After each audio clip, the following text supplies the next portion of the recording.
Hi, I'm Marla Niederer from OrsinisAngels, and what I wanted to share with you today is how I did this rose study. And I used water-soluble ink and watercolors, and I really had a lot of fun with it. My son Jason always buys me roses for Mother's Day and also Valentine's Day. So after he gave me my bouquet of roses for Mother's Day this year, I decided to do a little study. And what I'm going to do is show you how I did that so that you can use it for whatever you would like to do. If you want to add roses or flowers to your mixed media or watercolor paintings. A lot of times when I go out and about sketching, I do use my pen. So like, for example, I had just gone to a trip in Rhode Island, and Providence, Rhode Island. And what I'll start out with, this was like a little sketch I did in the morning having tea in the hotel. And what I do is usually I start out with just a sketch with the pen and ink, and I use a water-soluble ink. And this was another morning that I just got up and started sketching while having my tea at other people having tea or coffee. And this was a sketch looking outside my window. And then what I do a lot of times is I might not have time to do a full study, so I just do a quick sketch, and then I use water to basically use shading for the sketch, and then I might add some watercolors. So what I'm going to do is show you that process as I do the roses. And like this one, I started out with just the pen and there's no water. This rose I used the pen, and then I went in with a little bit of water, and then here I just put the different colors that I used, and I put notes of what worked for me, and just different colors that I did, and did I start out with this color or that color and that kind of thing. And then you gather some information that you can use in the future. So before I go on too much, I'm going to take a piece of paper, and this is Fabriano. It's watercolor paper. It's hot press, and that's what I used in my little art journal. This is a handmade journal that I have, and so before much ado, I will start. So I did switch out the color in my pen. This is a handmade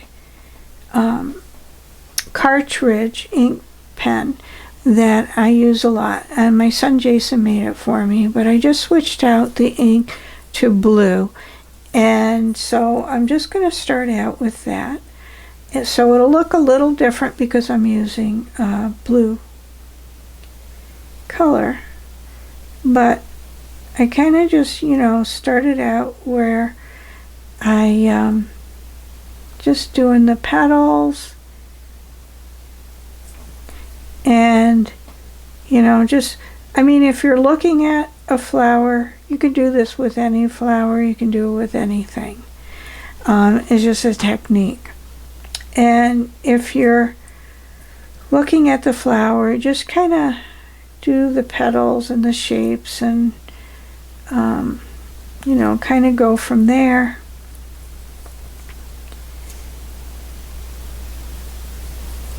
And what I'm going to do is just kind of do a few of them. So this one's a little larger than the ones I did in my book, so you can see it better, but I might do a couple more just to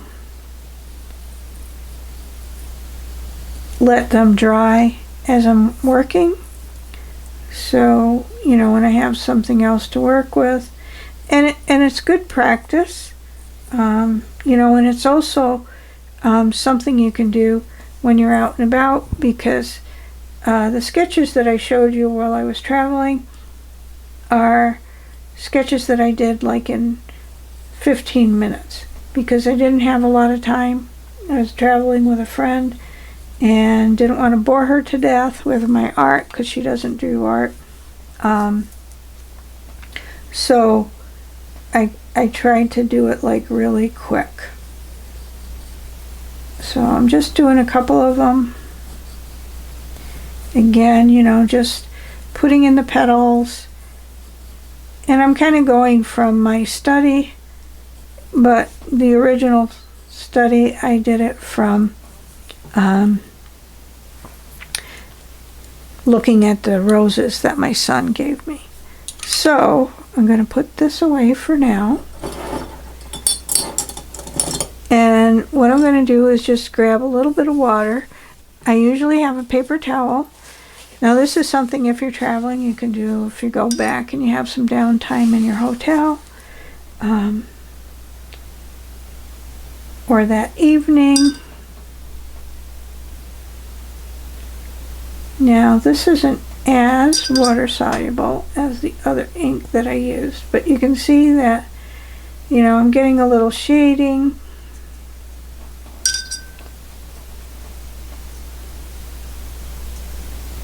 I think the first ink that I used was just a ink cartridge that came with the pen kit. Since he turned the wood for it, you know, he used a pen kit. So, and this is very light. I wanted to try the blue, because the black ink that I used before, which is the one that came with the pen, kind of was pretty overpowering. So I'm going to go to another one and just show you again. So like I'm basically just wetting and you know, where I want the shading, and kind of pushing the color around. Now if I felt like I had too much ink, I could just dab it. But yeah, so it kind of gives it a nice soft look from the line. So I'm going to do one more. Just show you again real quick what I'm doing. And this is really fun. I mean, I just think it's a real fun way to sketch. And I like the combination of ink and watercolor. So a lot of times I'll take a little watercolor tin, like I have this one here. It's just an old QOR tin, and you know, I just kind of put the colors out. And these are all half pans that I bought and filled with tube watercolors, and then, you know, I kind of document what the colors look like and where they are, so I know before I use them. So this one's pretty dry, so I think what I'll start with is I think I'll start with the Perylene Red first. So I'm just gonna put a little water in there. Usually I have a little spray bottle with water in it, and I just forgot it in the other room. So just kind of, you know, you don't want to cover everything, because with watercolor you like to have a little bit of light. So the way you get your light is leaving some areas blank.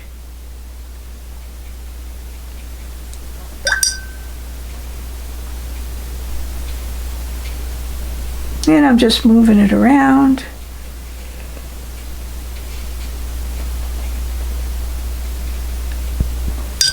And see how it goes. And then I think what I'm going to do is just leave that and go to the next one.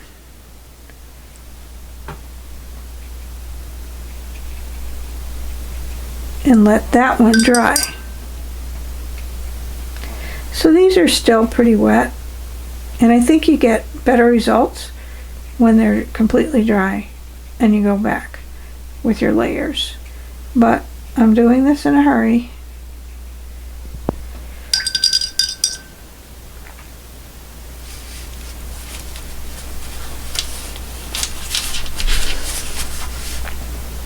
So one more, and this one's a little drier.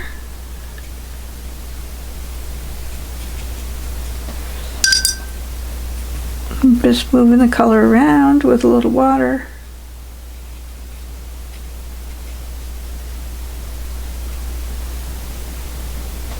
Okay.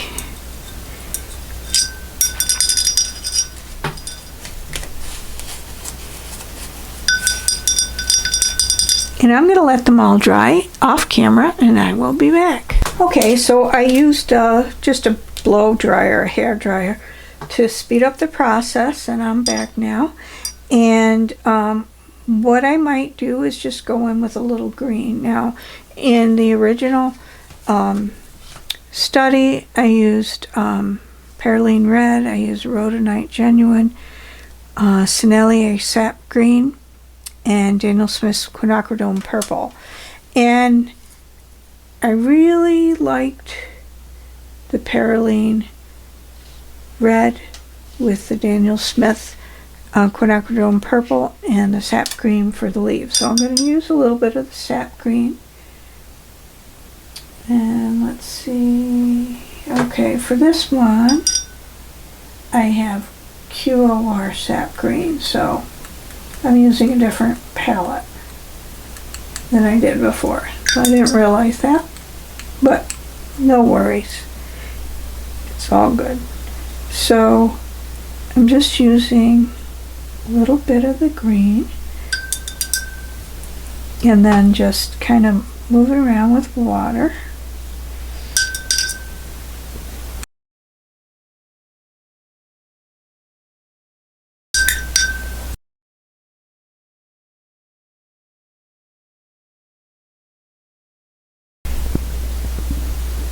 And just adding a little bit more shading there.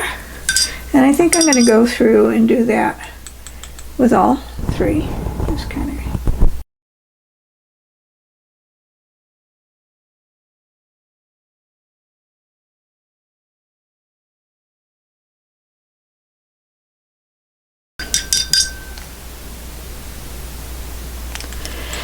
And do that with this one too.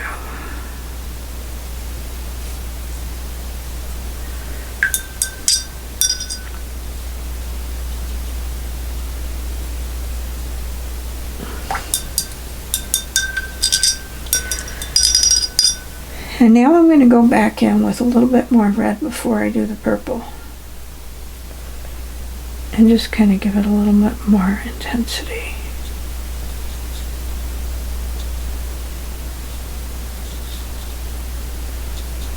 And then when I'm all finished, a lot of times what I will do is go back with the pen and ink.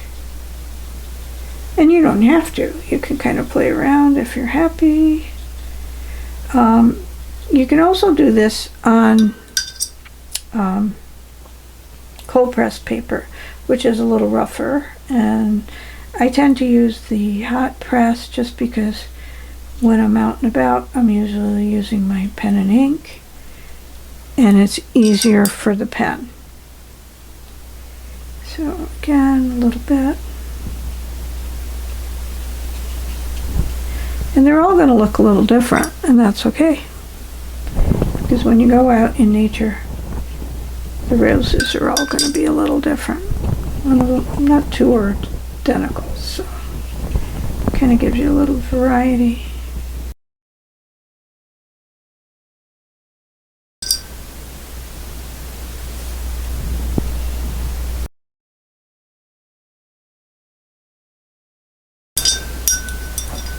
And that one I think I used way too much red. So this one I'm kind of going a little less. And that's that's the beauty of a study, and that's the beauty of practice. You know, you're always kind of learning new things as you go, and nothing has to be perfect. It's just practice, and even if it's not just practice, it's just, I kind of go with trying to make things a little bit precious, not perfect. So here I'm going to add a little bit of quinacridone purple. And if you ever looked at red roses, the roses that it gave me were red. You know, you'll notice that there's always a little bit of purple tone in them.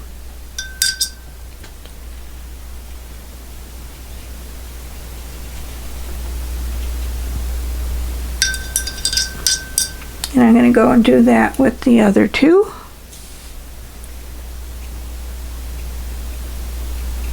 And they're still a little wet, so that's okay.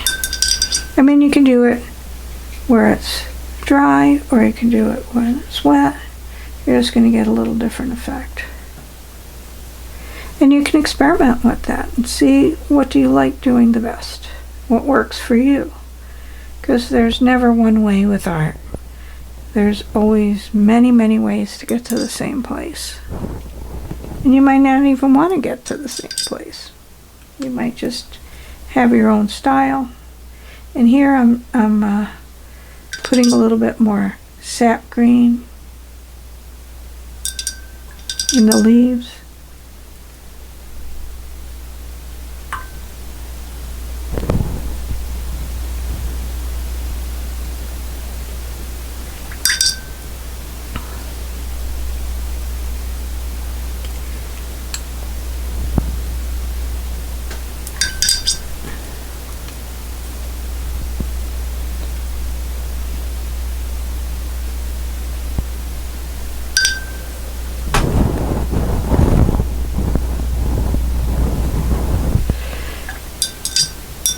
And I think what I'm going to do is just take a little dot of purple and put that in the center of each rose.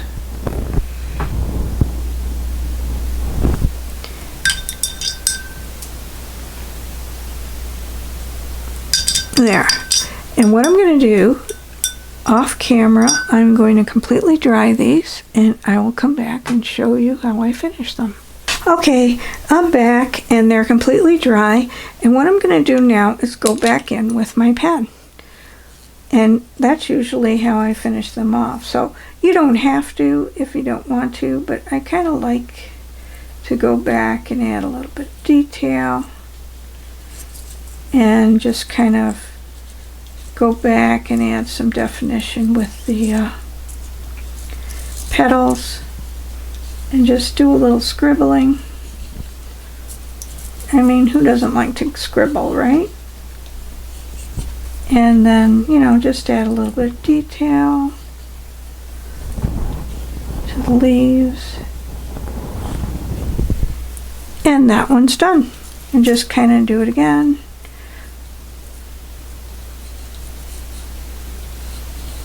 And you really don't have to if you don't want to, but I kind of like to. I like to kind of go in and add a little bit more ink.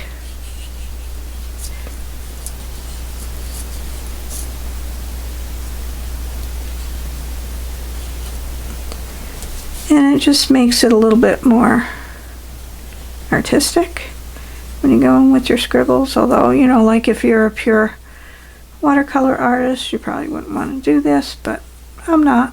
So I like to play with all the materials I have in hand. I do like watercolors a lot, though, but I like to add them to different things.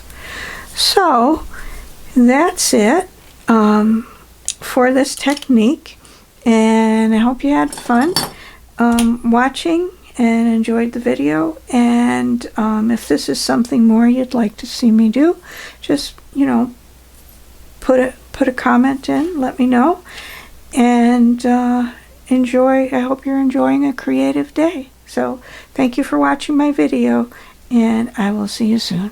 Bye.